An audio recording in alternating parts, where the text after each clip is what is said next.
Navoiyning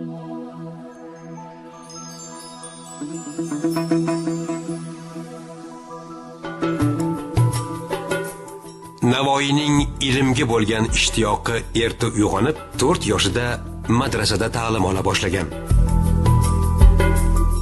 U o'smirlik yillarida o'zi sevgan shoirlarning 50 ming baytdan ortiq she'rlarini yod bilgan. Alisher Navoiy 16 ta adabiy janrda ijod qilgan. Navoiy turkiy tildagi ilk xamsani 2 yil davomida yozadi.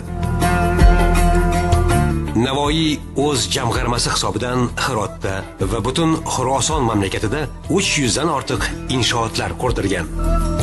Shoirning lirik merosi umumiy hajmda 50 ming misradan ortiq Hazoinul Maoni nomli 4 devonga jamlangan.